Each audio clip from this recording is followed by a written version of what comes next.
Good morning, my brothers and sisters. Welcome to episode number 26 in the book of First Peter. This is season 19, 19th book in the New Testament. Today we're going to talk about entrusting, and we're going to talk about giving rest. Yesterday we were at a point where we learned that whether our gift is in the serving category, in the speaking category, we're going to need the strength of God. We're going to need His supply, His presence, and depend upon Him and rely on Him even amidst difficulty. Today, so not only do we need to serve in the strength that God supplies, but we also need to entrust during suffering and during fiery trials and testing. We need to rejoice and be glad in the revealing of His glory. Be blessed even in the insulting of being a Christian, and be unashamed in the suffering as a Christian. In short, we're supposed to entrust ourselves in the will of God. Listen with me from 1 Peter chapter 4, verses 12 through 19. 1 Peter 4, verse 12. Beloved, do not be surprised at the fiery trial when it comes upon you to test you, as though something strange were happening to you. But rejoice insofar as you share Christ's suffering, that you also may rejoice and be glad when His glory is revealed. If you are insulted for the name of Christ, you're blessed, because the Spirit of glory and of God rests upon you. That's my favorite part of the verse today.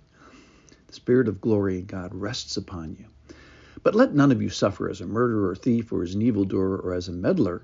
Yet if anyone suffers as a Christian, let him not be ashamed. Let him glorify God in the name. For it is time for judgment to begin at the household of God. And if it begins with us, what will the outcome for those who do not obey the gospel of God?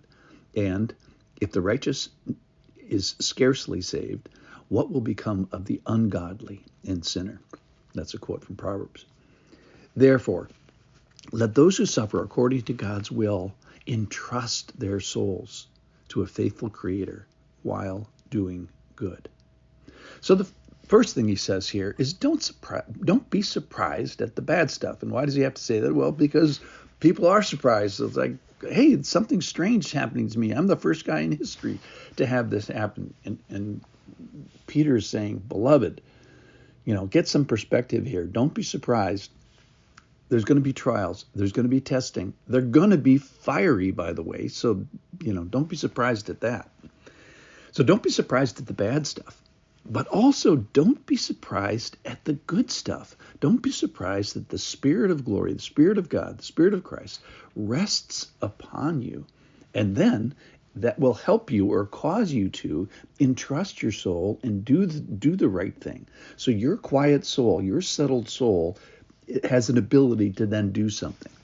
So the Holy Spirit, the Spirit of Jesus, remember, Jesus said it was to His advantage that He go away. Why? So that the Spirit would come, the Spirit that we're talking about here, and make a difference. So don't be surprised at the pain, first of all. Don't be surprised that what we're talking about here is unpleasant. It's trial, it's testing, and has some fire to it. And don't be surprised at the plan that God is sovereign amongst all those crazy things. And don't be surprised at the example. Christ has suffered. I refer you to the nuclear power plant in chapter 2 of 1 Peter, where he shows us how to do this. So he gives us an example on how to handle temptation. We'll go back to that in just a second. And then finally, don't be surprised at His provision, that He rests upon us so that we can do the right thing. So God rests upon it. It rests upon you. The Spirit of glory and of God rests upon you. That's verse 14.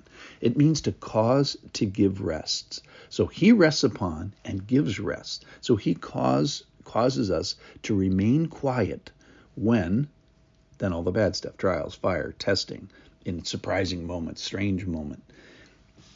So His resting upon me gives me rest and allows me to remain quiet of soul in disquieting circumstances.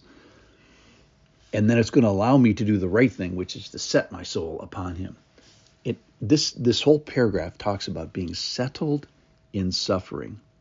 So what's the normal response? Maybe to be surprised and say this is strange. The Christian response is to know that to remember and claim that God rests upon me.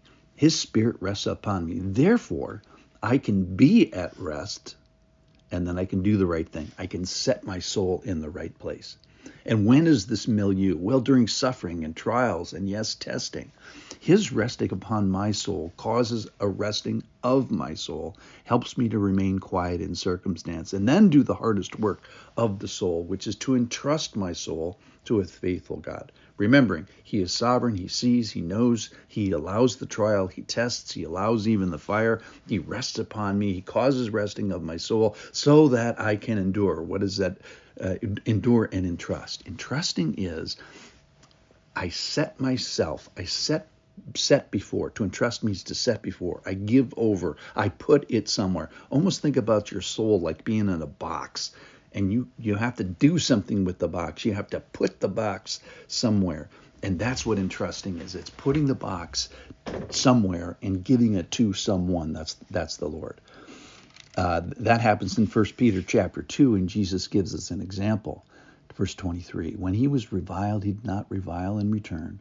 When he suffered, he did not threaten, but continued entrusting himself to him who judges justly. So Jesus entrusted himself. He set himself before the Father during his bad time of reviling and when he was suffering so bad. Luke 23:46, into your hands I commit my spirit. Kind of the similar idea. I set my soul before you.